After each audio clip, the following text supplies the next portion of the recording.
जय सिया राम, हरिओम। भाई लोग, ये अरविंद केजरीवाल को जेल से छुट्टी मिली है ना, अस्पताल जाना चाहिए। भाई चुनाव है और वो बंदा नरसंहार की बात करता है। वो कहता है कि बीजेपी वालों ने यमुना में जहर मिला दिया। यमुना में जहर मिला दिया, वो तो हमें दिख गया। ये नरसंहार की बात कैसे कर सकता है? अगर इसका दिमागी स्टेटस उस लेवल तक पहुंच गया है तो ये बाहर कैसे घूम रहा है भाई? भाई चुनाव की ऐसी की तैसी, लेकिन इस तरीके का ये हैवॉक क्रिएट कैसे कर सकता है और बाहर कैसे घूम सकता है? ये क्या बोल रहा है ये? आने वाले चुनाव में भारतीय जनता पार्टी ने एक ऐसी हरकत की है जो शायद दुनिया के इतिहास में कभी नहीं की गई होगी। दिल्ली के लोगों को पीने का पानी हरियाणा और उत्तर प्रदेश से मिलता है। हरियाणा में यमुना के रास्ते पीने का पानी आता है। भारतीय जनता पार्टी की हरियाणा की सरकार ने दिल्ली में यमुना से आने वाले पानी में जहर मिला के भेज दिया है। ये तो हमारे भला हमारे दिल्ली जल बोर्ड के इंजीनियर्स का कि उन्होंने पकड़ लिया। उन्होंने दिल्ली के बॉर्डर पे ही वो पानी रोक दिया और उस पानी को दिल्ली के अंदर नहीं आने दिया। अरे भाई, ये पागल आदमी कह रहा है कि यमुना में जहर मिला दिया। अरे कितना जहर मिला दिया? ग्लास में जहर मिलाता है आदमी, बाल्टी में मिला दिया, खाने में मिला दिया, पानी टंकी के ऊपर डाल दिया, यमुना में जहर मिला दिया। कितने लाख कट्टे लगे होंगे जहर के, क्या लगा होगा? ये बोल कैसे रहा है? और बोलने के बाद लोग अपनी प्रतिक्रिया दे रहे हैं, वो मैं सुना देता हूं। लेकिन एक एवरेज नॉर्मल सा आदमी क्या ऐसा बोल सकता है कि चुनाव है, लोग मर जाएंगे तो केजरीवाल बदनाम हो जाएगा और वो जीत जाएंगे? भाई ये थोड़ा सा और सुन लेते हैं, इसका आगे क्या बोलते हैं, दो लाइन। अंदर आ जाता और पीने के पानी में मिल जाता, दिल्ली के अंदर ना जाने कितने लोगों की मौत हो जाती। एक मास जेनोसाइड हो जाता दिल्ली के अंदर अगर ये पानी जो भारतीय जनता पार्टी की हरियाणा सरकार ने दिल्ली में भेजा है। इस जीनोसाइड की बात कर रहा है, नरसंहार की बात कर रहा है। ये बम गिरा दिया था ना विश्व युद्ध में, जापान में जाकर के, नागासाकी हिरोशिमा में। ये क्या है? ये कौन सा पॉलिटिशियन है? ये कैसा है? झूठ बोलता था, बच्चे की कसम खाता था, जमुना अगर साफ नहीं हुई तो मुझे वोट नहीं देना कहता था, ये वो गालियां देता था, सेना को गाली देता था, प्रूफ मांगता था, सैकड़ों पेज लेके घूमता था। जितने भी पॉलिटिशियंस थे सब अपराधी हैं और सबको जेल में डालो कहता था। तो चलो पॉलिटिक्स है, और सबसे जाके माफी मांगी। लेकिन ये क्या किया इसने? ये क्या इसने दिल्ली की जनता को नरसंहार से बचाया है? ये पागल है क्या है ये आदमी? हैं? के भेजा है जिसका दिल्ली में जो वाटर ट्रीटमेंट प्लांट्स जहर मिला के भेजा है, जिसका दिल्ली में जो वाटर ट्रीटमेंट प्लांट्स हैं उसमें भी उसकी सफाई नहीं हो सकती।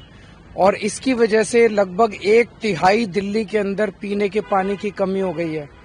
मैं दिल्ली के लोगों को ये कहना चाहता हूँ कि ओ, जहर मिला के भेजा है जिसका दिल्ली में जो वाटर ट्रीटमेंट प्लांट्स हैं उसमें भी उसकी सफाई नहीं हो सकती। ये कह रहा है कि जहर मिला के भेज दिया है और हमें पता चल गया है, अब हम उसकी सफाई कर रहे हैं, इसलिए दिल्ली के लोगों को पानी नहीं मिलेगा। हम बचा रहे हैं आपको पानी नहीं देके। भाई इसको और सुनना ठीक नहीं है। ये पॉलिटिकल लेवल पे, उस लेवल पे जा गया है। मतलब एक मैंने देखा था, वो ट्विटर पे कमेंट था इसके भाषण के जवाब में कि इसके किडनी का बवासीर माथे में घुस गया है, वहां से खून निकल रहा है।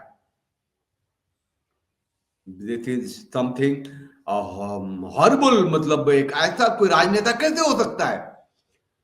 और वो वोट मांग रहा है, उसको वोट मतलब एग्जिस्ट कैसे कर सकता है ऐसा नेता? संदीप दीक्षित की मां थी ना, शीला दीक्षित, 3 टर्म किया था ना यहाँ पे, दिल्ली की मुख्यमंत्री थी, अब वो भी चुनाव में है। उसको सुनते हैं, ये कैसे उसको अपोज कर रहा है। ने किया है और कई दिनों से दिल्ली में पानी नहीं मिल रहा है लोगों को। उसके लिए आप इतना बड़ा झूठ बोल दें कि जहर क्योंकि आ रहा था, हम जहर की सफाई कर रहे थे, इस कारण से हम पानी आपको नहीं दे पाए। दिखाइए कोई एक्टिविटी दिखाइए कि आप जहर साफ कर रहे थे। आपको आप वो मापदंड बताइए जिसमें आपने जहर चेक किया हो, कौन सा जहर था, क्या जहर था। आपके खुद जल बोर्ड के सीईओ कह रहे हैं कि ऐसी कोई खबर नहीं है। मतलब आप बिल्कुल सफेद नीरा झूठ बोल देते हैं और फिर भी ये आदमी सड़कों पे घूम रहा है। मैं आपको बताता हूं, कल को कोई आम आदमी अगर अपनी सरकार पर नरसंहार का अगर आरोप लगाएगा तो अगले दिन ही वो जेल में होगा, उसको सड़कों पे घूमने नहीं दिया जाएगा। तभी मैं कह रहा हूं, मुझे आश्चर्य है, ये अराजकता का माहौल है क्या? ये हम किसी जंगल राज में रह रहे हैं क्या? क्यों नहीं हरियाणा सरकार इस पर एक्शन ले रही है? क्यों नहीं दिल्ली पुलिस इस पर एक्शन ले रही है? इलेक्शन कमीशन जो हर छोटी मोटी चीज पर कूद पड़ता था, कहां गई वो आज? मतलब इन संस्थाओं का चुप रहना, मुझे संदेह लग रहा है कि अंदर ही अंदर भारतीय जनता पार्टी और आप आदमी में या तो कोई गठजोड़ है या दोनों संस्थाओं को कोई फर्क नहीं पड़ता है आम आदमियों में क्या जाए क्या नहीं जाए। पब्लिक पैनिक हो, इन लोगों की राजनीति रोटियां जो है वो आगे सीखनी। भाई the last statement, this political statement कि भारतीय जनता पार्टी हो या आम आदमी पार्टी हो, जनता में क्या जाए नहीं जाए, लेकिन ये जो बेसिक बातें कही है संदीप दीक्षित ने, ये आदमी घूम कैसे सकता है बाहर? ये दिल्ली पुलिस एक्शन क्यों नहीं ले सकती? हरियाणा पुलिस क्यों चुप है? हरियाणा के मुख्यमंत्री का स्टेटमेंट देख रहा था मैं। भाई साहब वो गलत है, ये है, जिसे थे पॉलिटिकल स्टेटमेंट, अरे इसको पकड़ो, इसको ठूसो, मतलब एफिडेविट लिख के दे रहे हैं। जल बोर्ड का सीईओ कह रहा है कि नहीं, ऐसी कोई बात ही नहीं है। अब बच गया भारतीय जनता पार्टी। संबित पात्रा क्या बोलना, जरा वो भी सुन लें। अरविंद केजरीवाल जी इतने बौखला गए हैं कि इस प्रकार का बयान दे रहे हैं। वो कह रहे हैं हरियाणा में लोगों ने यमुना में जहर मिला दिया है ताकि दिल्ली के लोग मारे जाएं, और दिल्ली के लोग जब मारे जाएंगे तो चुनाव पे उसका प्रभाव पड़ेगा और आम आदमी पार्टी हार जाएगी। और कंपैरिजन भी ऐसा किया है जैसे अमेरिका ने हिरोशिमा नागासाकी पर परमाणु बॉम्ब, एटम बॉम्ब डाला था, उस प्रकार का कंपैरिजन किया है। अरविंद जी, ये जहर बेचारे हरियाणा के लोगों ने यमुना में नहीं मिलाया है, किसी ने जहर नहीं मिलाया है। आपके मन के अंदर डर का जहर बैठ गया है, खौफ का जहर बैठ गया है। आप जानते हैं कि आप नई दिल्ली की सीट भी हार रहे हैं। अरे पागल संबित पात्रा, ये अपराध है, इसकी बात करो। पॉलिटिक्स कर रही है कि तुम्हारे अंदर जहर है, तुम्हारे माथे में जहर है, तुम हार रहे हो।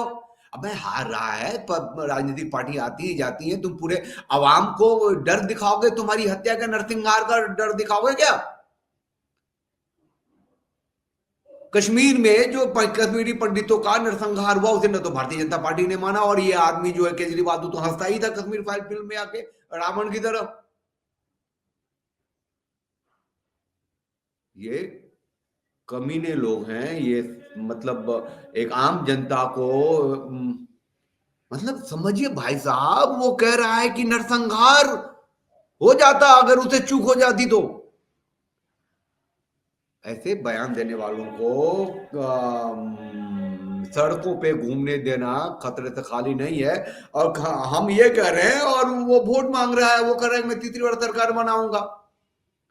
इसको आगे क्या बोला? ये सिसोदिया जी भी हार रहे हैं, आप जानते हैं अतिशी मार्लिना जी भी हार रही हैं, और आप भली भांति जानते हैं कि आम आदमी पार्टी बुरी तरह से दिल्ली की चुनाव हार रही है। हाँ तो मगर चुनाव में हार जीत लगा रहता है। हाँ ठीक है। उसका अर्थ यह नहीं है कि आप, देश जब सर्जिकल स्ट्राइक करता है पाकिस्तान के ऊपर, तो सर्जिकल स्ट्राइक का तो प्रमाण पत्र मांगते हैं, एविडेंस मांगते हैं, किंतु आप यह कहते हैं कि देश का एक राज्य दूसरे राज्य के ऊपर जहर के पानी भेज करके, जहर मिला करके लोगों को मार रहा है। ये किस प्रकार की मानसिकता है? तो तुम क्या कर रहे हो? जनता, हरियाणा की जनता देश की जनता देख रही है। अच्छा, माफ नहीं करेगी आखिरकार जनता। शीश महल के वीडियो को देखने के बाद अरविंद केजरीवाल जी आज भाई ये they are doing nothing, this is only the happening politics. ये पॉलिटिक्स कर रहे हैं और केजरीवाल ने बहुत बड़ा अपराध किया है, उसको उसकी सजा मिलनी चाहिए। और सजा कौन देगा? ये सारे सब एक ही पेज पे हम मुझे दिखते हैं ये। अरे उसको तो ठोकना चाहिए, पीटना चाहिए, पकड़ना चाहिए, उस पर तो कमीशन बढ़नी चाहिए, बात होनी चाहिए, तुमको कैसे मिला, कहां से खबर मिली, जिसने भी खबर दी उसको भी आना चाहिए। ये कमीनों का एक जाल है मीडिया वाले का, वो क्या नाम है, अर्नब गोस्वामी और सैफ अली को कैसे छुरा लगा और कितने मारा, उस पे पिछले एक हफ्ते से पेड़े हुए। अरे खतरा तो यहां है। ए भगवान, पॉलिटिक्स में मतलब नरसंहार भी हो जाए और सत्ता मिल जाए तो ठीक है,